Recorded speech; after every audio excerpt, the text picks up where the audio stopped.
Bienvenidos a este nuevo análisis a fondo. Hoy nos metemos con un texto que la verdad plantea una pregunta súper incómoda. ¿Puede una persona ser admirable en público si su vida privada es un desastre? Pues los materiales que hemos revisado sobre el capítulo 2 de Malaquías en la versión Reina Valera sugieren que no. Y vamos, lo dicen de una forma brutalmente directa. Es que lo dicen sin rodeos. Nuestra misión, como siempre, no es dar un sermón, es explorar las ideas, y lo que proponen estas fuentes es rompedor para su época. No hablan de dos problemas distintos, como la corrupción por un lado y la crisis familiar por otro. No, para nada. Lo presentan como un único problema de fondo, la traición a un pacto. Y eso, claro, lo cambia todo. Exacto. Lo fascinante es que el texto es una confrontación en toda regla. No hay paños calientes. Conecta lo que pasa en el templo, la ceremonia, con lo que haces en tu casa de una manera que seguro que fue muy chocante.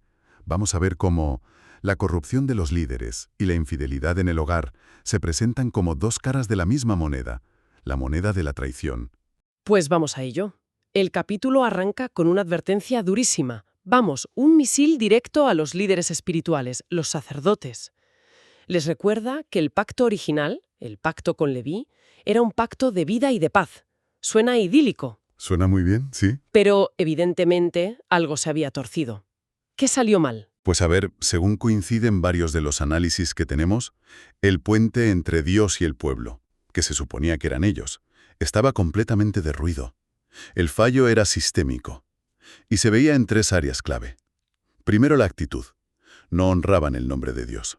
O sea, su ministerio era una rutina sin ninguna reverencia. Mecánico. Totalmente. Segundo, la enseñanza. Interpretaban la ley como les venía bien. Y tercero, la aplicación. Mostraban un favoritismo descarado. Duros con el débil, permisivos con el poderoso. Y en ese contexto llega una frase que a mí me ha dejado pensando, ¿eh? Dios les amenaza con maldecir sus bendiciones. A primera vista suena a contradicción. Entiendo la disciplina, pero ¿cómo se maldice una bendición? ¿Las fuentes ponen algún ejemplo? O sea, ¿hablamos de algo literal, que la comida se pudría, o es más simbólico? Es una gran pregunta. Y es más bien lo segundo que dices.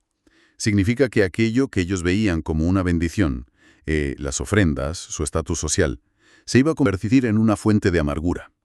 Uno de los comentarios sugiere eso, que a pesar de tenerlo todo no encontraban ni satisfacción ni paz.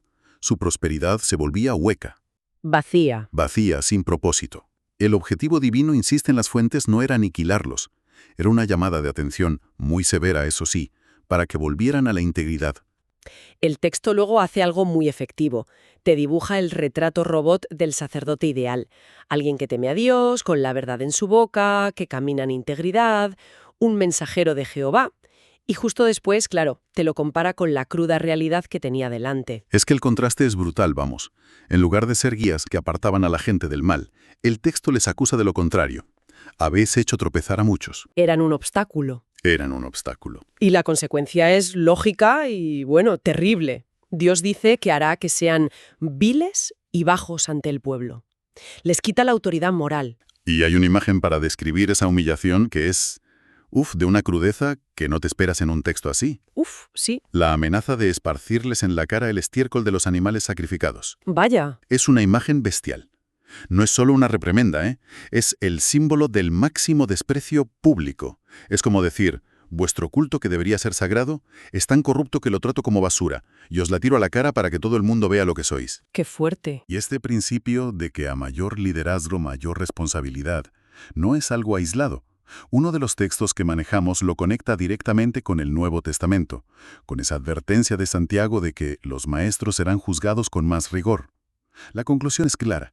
La falta de integridad en el liderazgo no es un pecadillo privado, es un veneno que corrompe a toda la comunidad.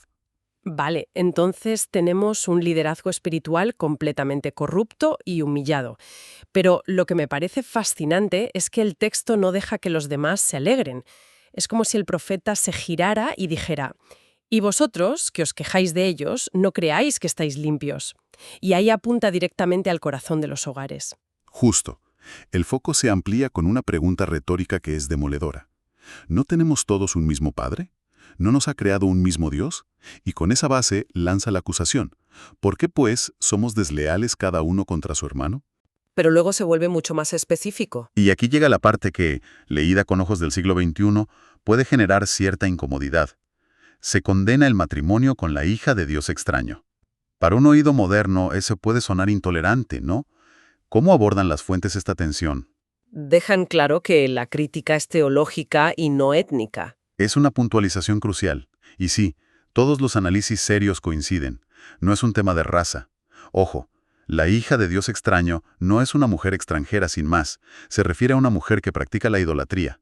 El problema era espiritual. Ah, vale. Al casarse con mujeres que adoraban a otros dioses, los hombres de Judá estaban importando creencias paganas. Al núcleo de la sociedad, la familia. Y eso era una traición directa al primer mandamiento. Estaban contaminando la fe. Exacto. La estaban contaminando desde dentro. Y aquí es donde la cosa se pone increíblemente personal y conecta con el divorcio. El texto describe una escena tremenda.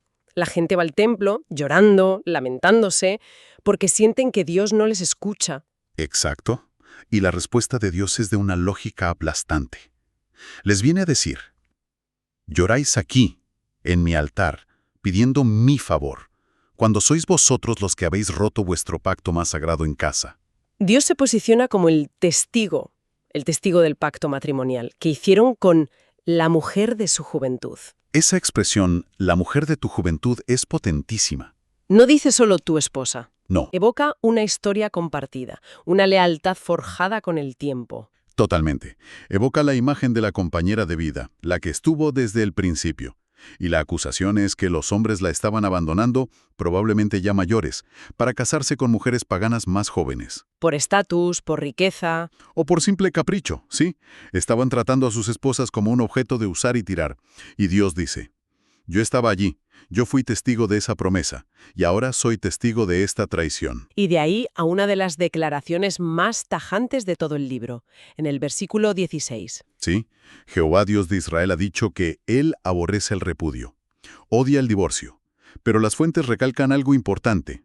No es una condena al divorciado en cualquier circunstancia, sino al acto de repudiar, de desechar a la esposa de forma injusta. Y la descripción que usa el texto es de una violencia que te hiela la sangre. Dice que el que hace esto cubre su vestido de violencia. Sí, Esa imagen es muy fuerte. No es una metáfora común. ¿Qué idea hay detrás? No es un simple trámite administrativo, desde luego. no para nada.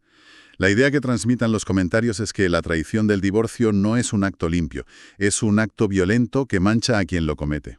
Como si llevaras la sangre de la víctima en la ropa. Justo. Es una marca visible de su crueldad, de la ruptura de un pacto sagrado. Equipara la deslealtad conyugal a la violencia física. Es brutal. Y una de las fuentes que manejamos también mencionaba que había otro propósito para el matrimonio que se estaba destruyendo aquí. Algo sobre una descendencia para Dios. ¿Cómo encaja eso? Sí, en el versículo 15, la idea es que el matrimonio no era solo para la compañía, era para criar hijos dentro del pacto con Dios, para transmitir la fe.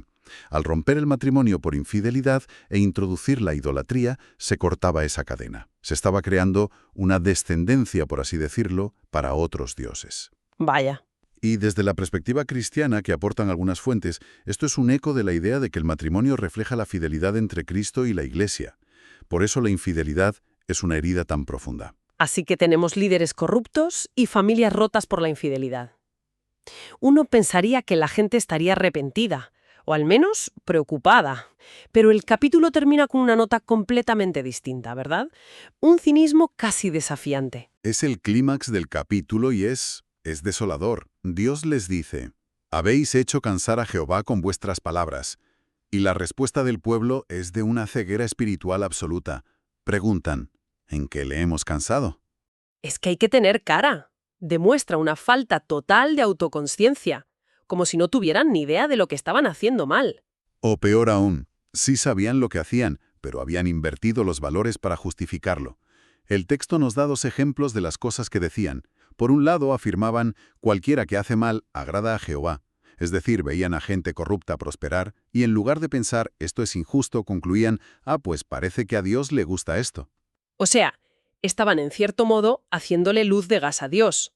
Veían la injusticia, veían a los malvados salirse con la suya, y en lugar de cuestionar a los malvados, cuestionaban la propia naturaleza de Dios. Exactamente. Y esa es la segunda frase que le cansaba. La pregunta escéptica y amarga, ¿dónde está el Dios de justicia? Es el lamento del cínico. Como no ven un rayo que parta al corrupto en el acto, asumen que a Dios no le importa, o que simplemente no existe. Lo acusan de ser indiferente O injusto. o injusto. Y según las fuentes, es este nivel de cinismo lo que sirve de antesala al anuncio del juicio que viene en el capítulo 3. Vale, vamos a intentar juntar todos estos hilos. Hemos hablado de sacerdotes corruptos, de pactos rotos en el matrimonio y de un cinismo que culpa a Dios de la injusticia. Si tuvieras que destilarlo, ¿cuál es la gran enseñanza que emerge de este capítulo tan intenso? El mensaje central, que resuena con una fuerza tremenda, es que la fe no puede divorciarse de la ética. La adoración pública es una farsa si no va acompañada de una vida íntegra. Las enseñanzas clave que se extraen de los análisis son bastante claras. La primera, Dios exige fidelidad a los pactos, y esa exigencia es mucho mayor para quienes están en posiciones de liderazgo. Su caída arrastra a muchos. Y la segunda, que me parece fundamental, es esa visión del matrimonio. Sin duda, el matrimonio se presenta como un pacto sagrado, con Dios como testigo, y su ruptura por deslealtad no es un asunto privado. Es un acto de violencia. Es un acto de violencia con consecuencias para todos. Y esto nos lleva a la tercera idea. La infidelidad, ya sea espiritual o moral, no es un desliz, es una grieta que acaba por demoler la estructura de toda la comunidad. Y por último, esa respuesta al cinismo, a la pregunta de ¿dónde está el Dios de justicia? Correcto. El cuarto punto es que la justicia de Dios puede parecer lenta para nuestros estándares, pero es segura. El texto afirma que, aunque el mal parezca triunfar, Dios no es ciego ni indiferente. El juicio llegará. Una de las fuentes también hacía una conexión muy interesante, mirando hacia adelante desde una perspectiva cristiana. Presentaba a la figura de Jesucristo como la solución a las dos grandes fracturas que describe Malaquías 2. Sí, es una lectura teológica potente. Lo presentan como el sumo sacerdote perfecto y fiel, en contraste total con los sacerdotes corruptos. Y a la vez, como el que establece un nuevo pacto basado en una fidelidad inquebrantable. La respuesta definitiva a esa epidemia de traición que denunciaba el profeta. Es, desde luego, un texto denso. Conecta la integridad en el liderazgo, la fidelidad en el matrimonio y la confianza en la justicia divina como un todo, inseparable. No puedes tener unas sin las otras. Es un sistema interconectado. Totalmente. Exacto. Y nos deja con una idea flotando que trasciende por completo el contexto religioso original. El capítulo insiste una y otra vez en que la conducta privada invalida la devoción pública. La pregunta que queda para la reflexión, y que creo que es muy pertinente hoy, es, en cualquier sistema de creencias o de valores, sea religioso o secular, ¿es realmente posible separar por completo la integridad personal de la validez de nuestras convicciones públicas? O están, como sugiere este texto de forma tan vehemente, Inevitable e inseparablemente entrelazadas.